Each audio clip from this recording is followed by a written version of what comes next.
All right, hello. Today we are going to continue working on this lovely painting for my dear friend. And we are going to listen to a podcast by Leo Skepi. And this one is When the Law of Attraction Doesn't Work, Cheat, episode 17 of his stuff. So, let's get into it. If they're trying to sell you a course, they lying to you, baby. Don't listen to them about law of attraction. Hi, friends. This week I want to talk a little bit about the law of attraction. I don't usually talk about it so much because there's plenty of people online blabbing their mouth about it, but I will teach you how to cheat it because a lot of people's advice sounds good, sounds nice, and then you're like, why it ain't working? Why I can't manifest anything? Why don't the law of attraction work? Here's how to cheat. The law of attraction don't play fair. It doesn't. And if you've clicked on this, you've experienced what I mean. There is no fairness to it. And that is the thing I want to pop a hole in, is so many people are talking about feeling good and your vibration is what guarantees you success or happiness or whatever the outcome is that you want. You have to feel good to get there. No, you don't. You fucking don't. I was real upset for a long time when I was trying to worry about my vibration, like everybody tells you to do. Most people online don't know what the hell they're talking about, so I took things into my own hands and started researching a lot of celebrities and people who really have tapped into the law of attraction. And Stevie Nicks is the one person I've seen from the world fame level talk about the law of attraction, but she's real secretive about it because she does not write books. She writes music, she has songs, but she has little things in her songs that blow this out the water. Like all the things that these little gurus are teaching you and telling you, I'm gonna listen to Stevie Nicks. I'm not listening to these people on YouTube or TikTok. Y'all don't know shit from shit. You're recording in your car. I want to listen to advice from someone who's got the lived experience to back it up. So I want to talk about what I've learned from her and also from my own experience of all this vibration crap. So people always say your emotions and how you feel determine your vibration. What I've learned from the whole vibration thing is you do not have to feel good to achieve anything or to have any desired outcome. You can feel like dog shit and still have things go good and go right. And a lot of people will use that kind of tactic of the vibration thing of I have to feel good. And this bad thing happened because I feel bad or I'm sad or I'm upset or I'm disappointed or I'm pissed off. Whatever emotion is there, you start to blame it. And you're like, that's the reason I can't get what I want. Or I just had this experience happen that disappointed the hell out of me, but I didn't feel good, so it was my fault.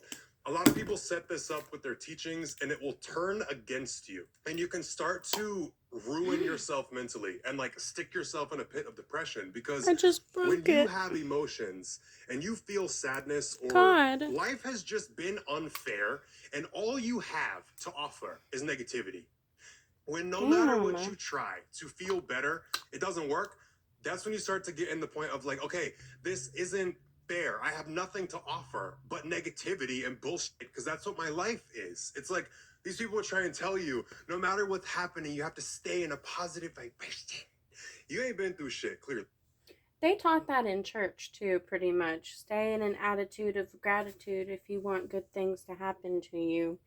If all you see is the negative, then God isn't going to bless you because you're not thanking Him enough or you're not giving enough to the church. So, I don't know. Shit was kind of ignorant. Clearly, babe. But trying to approach the law of attraction and manifestation from the lens of my feelings are the most important. And it doesn't matter what good I do. If I don't feel good, I will attract negative. That will drive you stupid because you'll start to turn against yourself and against everything that you feel. And like I said before, if you have a situation or a period of your life where everything is just shit on shit, you start to be this is very unfair because no matter how hard I try to feel good, I can't. But if you have that belief in the back of your head of I'm never going to get anything good if I can't feel good, it's going to leave you with hopelessness. And you're going to be what's the point in trying? And it's gonna stop you from doing anything because you're like, I have to fix how I feel because I can't do anything or it's gonna go bad again. So it makes you fixate on, okay, before I do anything, I have to feel better. You don't. I promise. And most people that are very successful in this life, you think they really give a shit about what they're doing or what they've made that's made them a millionaire? Do you think every single person who's got money is like just found their passion and they love everything? No. You don't have to love what you're doing to make money at it. You don't have to have passion for things. It's encouraged, but that's not a requirement. You don't have to feel good about what you're doing to get the outcome that you want. I've got my own experience with it, but I want to give you the biggest example, because fuck me, I'm some loser on the internet if you've never seen me before. To everybody who knows me, hey, friend. So the other night, I watched the Fleetwood Mac documentary.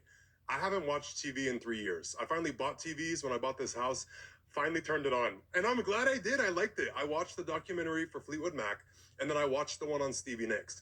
And the perfect example of all of this and how when you only have negativity to offer, it can pay off. You don't always have to feel good. So the Fleetwood Mac band, when they were making their Rumors album, it is their biggest album they have ever launched. It was like worldwide, like the biggest album of all time, basically. And Stevie Nicks is the only woman to ever be inducted into the Hall of Fame twice. So this is somebody I want to listen to. But their whole trajectory of like what happened with that album for a year straight when they were making that album, Stevie Nicks was dating a guy in the band, and then there was 2 other people in the band that were dating. Everybody was fighting. Everybody was breaking up. The other couple got divorced, and then Stevie Nicks with her like high school boyfriend, they were having a bad time, and they had to go every single day to the studio like they liked each other and record and create songs for like 12 to 16 hours a day, whatever they said. I can't remember the like exact hours, but all day, every day for a year, they had to go into a room with their ex and write songs. And every song on that album, each person wrote different songs, and every person wrote a song as like a diss at the person that they were mad at. So everybody's fighting through their music. And they said it was absolute turmoil. Like it was emotional hell. They do not understand how they survived it. They were on so many substances, drinking all the time, and there was no positivity to be found at all with any aspect of their writing process. All of them were in emotional turmoil. And this was not just a one-time thing. This was for a year. And every single track on that album is a diss at each other. And the worst part is, let's say me and you's dating. I go write a song about you. You gotta go in the studio and sing it with me. And then you write a song about me, and then I gotta sing it with you. There was not an ounce of happiness, positivity, nothing in any of them. And that album is the biggest album they ever had as the band. Like, that was the biggest fucking album in the world, and it's what took them to world famous level. So with that, it immediately disproves you don't gotta feel good to achieve a lot or have a lot of success. But what this did in my brain was like knock some things loose and fully make me like, what the fuck are these people talking about online about all this vibration? Shut up, shut up your vibration. Let me be polite. I don't want to get demonetized like I always do. But you know where to put that vibration.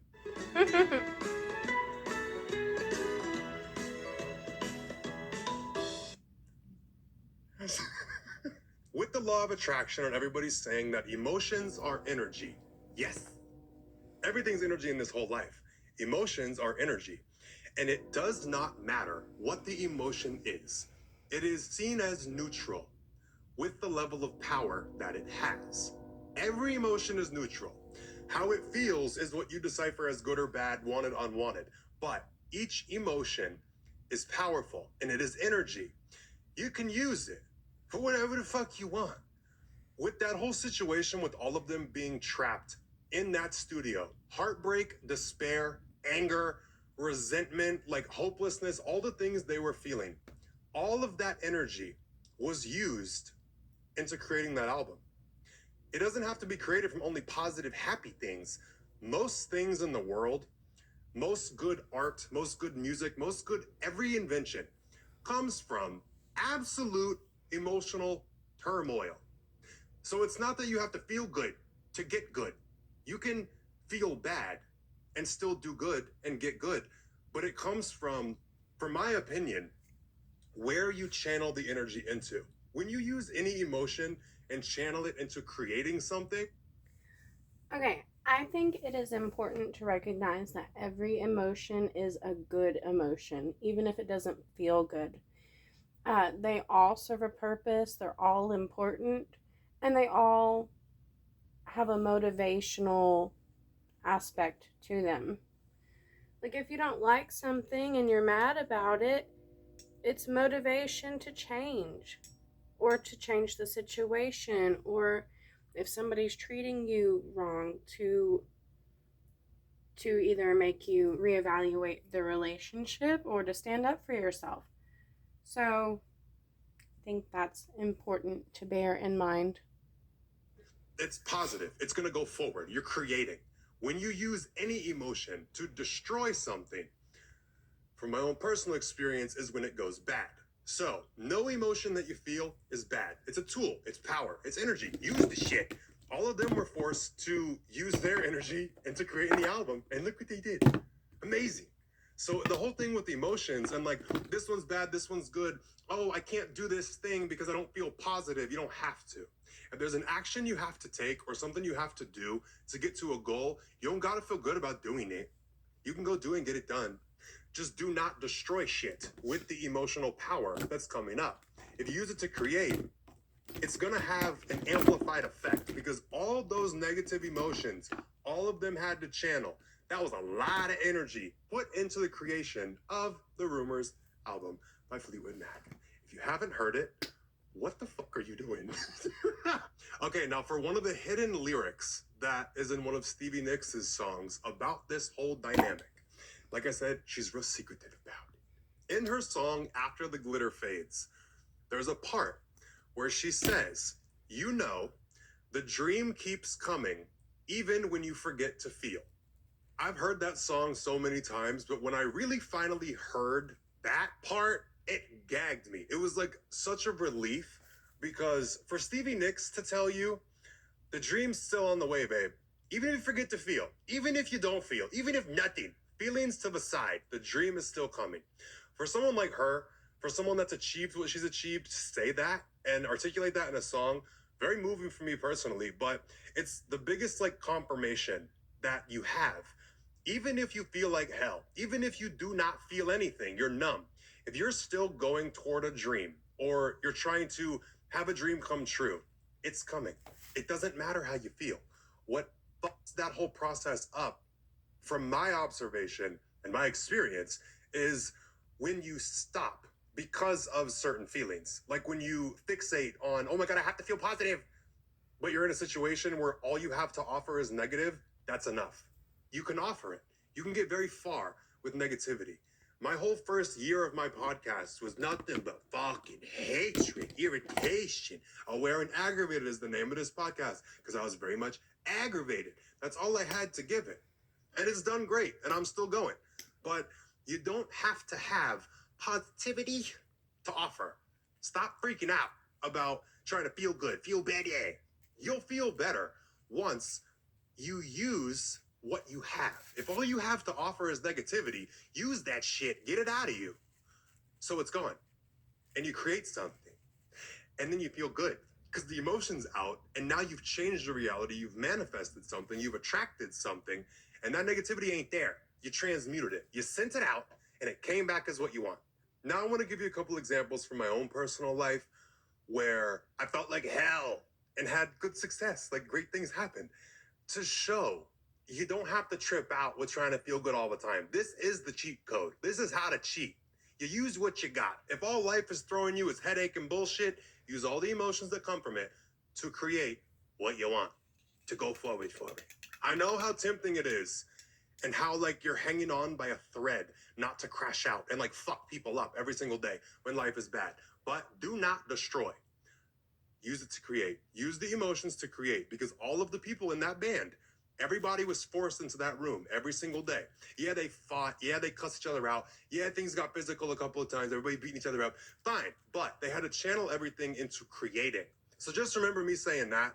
Use what you got. If the universe wanted you to manifest out of positivity, okay, help me out then. Why are you just giving me headache? For what?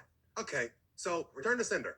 I'm going to throw you what you throwing me. If all I got's negativity, catch. Hot potato, bitch. Now it's yours. Now, for my personal life, there's been situations where I've had nothing but good intentions. I've had nothing but like love, and I've taken actions out of like just trying to help, and it goes awful. Absolutely awful. That's how I got canceled earlier this year. I made a video about my like experience with like being overweight and talking about my issue with finding clothes, because I'm 6'7" and I still have problems finding clothes. And I was trying to share a perspective that makes me feel better and not attack myself and like not deal with so much headache and help me find things that fit me. And I had nothing but positive intention trying to like make that. And yeah, it went absolutely awful. Probably couldn't have gone worse. I got swatted, lost a lot of money, whatever. We're fine now. But that's just an example. It don't fucking matter your intention. It doesn't matter all the time if you're leading with positivity. Things can still go bad. But with me, at times I've been doing my worst is when I've made the most money or had the most success. When I got jumped in Berlin, I made a video making fun of the guys because my lip was busted. One of them kicked me in the face. It was 5-on-1. But I had one of them. And I made a video laughing about it. Like, yeah, you thought you got me, bitch. And that video took me to over 1 million followers on TikTok by itself. I was kind of close, but that took me over. And then it like snowballed from there. Negative thing, that went good. But also in February this year, when I was in New York, I was at one of the worst spots I've been in mentally. And I made, between me and you, $100,000 in that month. Do I make that every month? No. That was like my best month I've ever had, where a lot of business things were going great and I wanted to die. Like I was struggling so bad mentally and just in such emotional turmoil. I didn't want to be here at all. I was using a lot of substances. I was drinking every single night just to go to sleep. I was in the worst spot, holding the absolute like piss poor, worst vibration you could ever hold. How the hell did I make $100,000? You know? These people with their little logic, it don't logic. Like it's not realistic. And I'm excited to share this and talk about this because this led me to a lot of way worse spots mentally. Because like I said, you feel trapped in that like pain and you can't do anything to feel better or feel different or change it, baby. Like there's no elevation to it. You can't do anything to feel better. Anything you try and do makes it worse. So it's like that unfairness of like, how do I cheat the system? This ain't fair, you know? So if there's something you want or something you're after, like Stevie Nicks said, the dream's still coming, babe. Even if you forget to feel, you fine. And for me also, it doesn't matter your vibration all the time. Like I think it plays a role, but I don't think it's that big of a contributor. Like it's this supernatural thing. You can't see and feel it and touch it. Why the fuck are you relying on it? Why are you making things happening that are unwanted mean that your vibration was wrong? Like that puts too much power and control in this vibration thing and emotions and feelings. They're intangible things. So just a stupid example. As a human being, you can create change at any second, regardless of vibration. If I want to grab this cup right here and smash it, I should get a sip of water, since I just said that. If I wanted to smash this, I could. It don't got shit through a vibration. I could change my environment. I can contribute to changes happening just because I want to. But pointing that out is to kind of encourage you and make you realize, okay, yeah, there might be this like other side and other layer to the law of attraction and co-creating and all that, but you're the one in control. So if something's not happening, it's not the vibration issue. It's not the whole emotional thing. It's not these things you can't see, feel, and touch. Look for the things in your environment you can still do. Because there's been days where I didn't want to fucking go to the gym. When I was in New York, at the worst place mentally I've ever been, I was going to the gym still. I was miserable through every single workout. most workouts, I would stop, go to the bathroom, and just bawl my eyes out just to get through the workout. But I would go back out and keep working out and get it done. It doesn't matter the emotions that are there. You can still take the actions. Like with the Fleetwood Mac band. They felt like hell all day, every day. They still went. They still recorded. They still created. They still did it. And they got a way bigger result than they could have ever imagined. I gave the gym example because it's just something you can do. It doesn't matter how you feel. You can still do it. It's hell. It is awful. But having that disconnect in your brain of like, okay, yeah, there's the vibrational aspect and the emotional aspect, but I'm still a physical human being. I can still do shit in this life. It goes hand in hand. It's a co-creation. So I really hope that makes people feel better. And if you're dealing with any of the things that I'm kind of describing, baby, you're all right. I promise. I promise she's okay. You're going to be just fine. And another way that this kind of unravels and makes life even worse and ruins your relationship with your higher power you believe in, God, the universe, whatever you want to think about, whatever you want to believe, whatever tickles your fancy, it sets up a really bad dynamic with this higher power. Because a lot of these teachings about law of attraction, I love the Abraham Hicks books, but like, girl, be so fucking for real. The worst thing you can do is convince yourself that to be rewarded by the higher power you believe in, you gotta feel good and you gotta have a high vibration. You don't. That makes you have to hide when you feel bad. It makes you feel alone when you feel bad. It makes you even more hopeless, and it will put you down a worse spiral because then you'll feel abandoned and you're gonna feel like, oh, I can't try and talk to this higher power because I don't have a high vibration. Also, we don't like it when we have friends who are like that we can't bring our problems to and talk about them with. You know, if every time we want to talk to our friend about something, we have to think, well, it's probably just going to upset them, or they're not really going to care in the first place, and it makes you want nothing to do with them. So, It's bullshit, okay?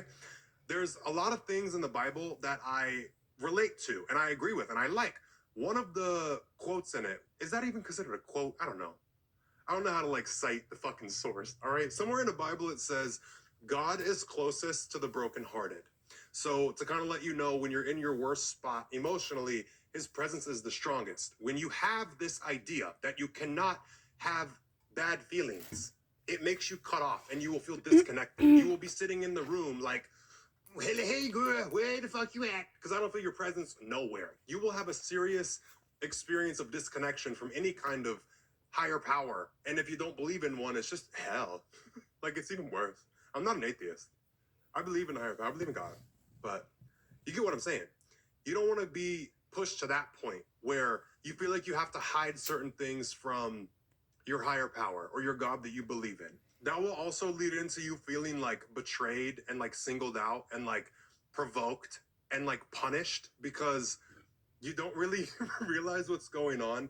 And anything out of your control, you immediately blame on the higher power or you blame it on your vibration. So the blame is like spit out all around. And sometimes it has nothing to do with your emotions and your vibration. Are you doing what you need to do? If a little inconvenience happens, don't blame it on God. Like, some things are not God's fault.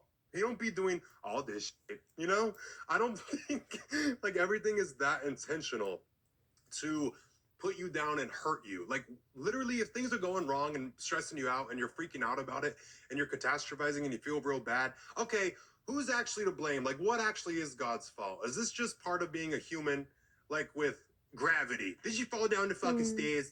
Okay, gravity is a part of being a human being. Hey, you're on this earth. You're gonna fall down the stairs and look up and be like, God, what the fuck? No. Just take inventory. our Lord. Okay, what's actually God's fault and what's actually realistic? Because I got caught in a mindset a long time ago when I was entertaining all this crap, where I looked at anything negative that happened like it was some kind of like supernatural, spiritual thing. And it wasn't. Most things are just part of being a human. Like I said, falling down the stairs, getting food poisoning. Like, if something happens, what part of it's normal? What part of it's not? You know? And the other thing is the universe and God don't expect you to only offer positive into things. That's very unrealistic. Hell, people who are actually at peace, people who actually have inner peace, do not feel certain emotions. They feel everything. So what the universe or God wants you to do is invest what you got. Use what you got. All the emotions have energy. They're all power. So use them. Like I said, if you're getting curveballed with disappointment and frustration and irritation, use it. Pitch it right back. Put it right into your desire. And then watch what happens. Look what happened to Fleetwood Mac. If you ever need reassurance, go listen to any of Stevie Nicks' songs. Anything that resonates with you will hit you when you need it. Because like the invisible string theory, I listened to Stevie Nicks since I'm 15. And that one song, After the Glitter Fades, I've heard it 100 times. The other day, it just cracked me upside the head. The invisible string theory. Like, you're not meant to meet certain people or understand certain things until it's time. Or, as other people would say, you're a vibrational match. It's going to hit you when it needs to hit you. So that's my person I kind of look to now. I've talked about this before. I've never had a role model in my life. I've never had someone I've like looked up to. Stevie Nicks has become, I think, my first role model, like my actual like first person I can like trust the guidance from, because when she speaks or gives advice or says something in a song, I believe it because she's got the proof to back it up. I'm not having to take a blind leap of faith and just trust somebody and like just trust someone's word. Fuck that. I don't want to trust you if you don't got nothing to show. Her music is really good, and a lot of the messages in it are very, well, they speak right to my heart. So I totally resonate with him. He's on my vibration. Right. Show me what you got. Show me what you did. Show me how heartbroken you've been and how you still had your dreams come true. You know? So that's what I do. I look to her. I listen to her music all the damn time. If it's not her, it's Suicide Boys. My personality be back and forth. And the mindset that helps me when you're feeling real bad and you have to invest that and use that, like you still got to be disciplined when you feel like hell. A lot of people talk about having to be delusional and you just have to expect things to happen. It works for like some stuff, but Stevie Nicks talked about it too. She said she always just knew things were gonna be big for her. Like her life wasn't an accident. She knew it was gonna go that way. She felt it and she believed it. So if what you want, you believe it's gonna happen, go into it like, okay, I said I want this thing. I'm gonna do everything I have to do to get to it. I don't know what the fuck I'm supposed to do, but I'm gonna figure it out as I go. I'll keep taking steps. I'm gonna keep walking. I'm gonna keep going toward it. It's gonna happen. So no matter what happens in life, no matter how you feel, okay, if my dream is still coming, great. Don't lose hope. Don't get all fucked up over it. Honestly, losing hope is like step one. You're gonna lose it a bunch of times, but that just means you gotta flip something in your head.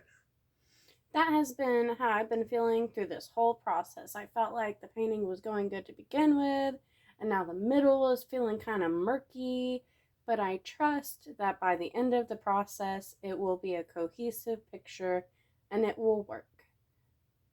I'm just muddling through, and I feel like that is kind of in line with what he's talking about, because I mean, I want this to be good and I know it can be. So I've got to have patience with myself, even though I'm feeling short on it. This is one thing I had to flip a while ago. But if you just look at everything that happens or anything that you feel, any emotion that comes up and you got to use it, okay, this is expected. This was part of it. Okay, if this was supposed to happen because what I want is guaranteed, I'm going to have it happen in this life. Okay, what am I supposed to do? What can I do with how I feel right now? How can I use it? And it doesn't feel like a waste. And it's not like hopeful, wishful thinking. You're going to get the hope beat out of you. You got to keep going. You have to just know and keep investing any energy you feel or any experience that you have, any emotion that comes up, use that shit. In the back of your head, what I want is going to happen. The dream is still coming, even if you forget to feel. Remember that. Just keep investing it. Keep going toward it. It's going to happen. It's going to be hell for a little bit, but it's part of it. The more pain you feel, the more power you get. So stop sitting down crying about it. Okay, you can cry. But, okay, then get up. All right, you can cry if you want. You don't got to be tough stuff all the time. You can cry a little bit, but don't let it be for nothing. Use it. After you cry about it, after you feel it, okay, use it. I hope this actually made you feel more hopeful, because Like I said, anytime you doubt it or you're like confused, worried, what the fuck, look back at the band. Go watch the documentary of Fleetwood Mac. Sometimes you got to do that. Sometimes you got to see people who have battled what you're dealing with at a fucking scale of times 100 or times 1,000. And you see new ways of it going and how it can happen. And then you can see how they've dealt with how you felt way worse, and then see how they used it and got the outcome that they wanted, regardless of how bad it got. So, that's it. That's all we got for this week's episode. Hope it made you feel better. This is one of my hoodies from my merch collection that I dropped called Fuck Forgive. It did make me feel better. Slightly. I will feel better whenever this is getting back in the direction I'm going for. But I hope that you guys enjoyed this, and I hope you got something from it. Even if it is just to keep on muddling through, and if you need to take time to meditate on what it is you're really wanting or where you're trying to get, then do it. And don't beat yourself up over it, because it doesn't do any good. Anyways, peace out. Have a good one.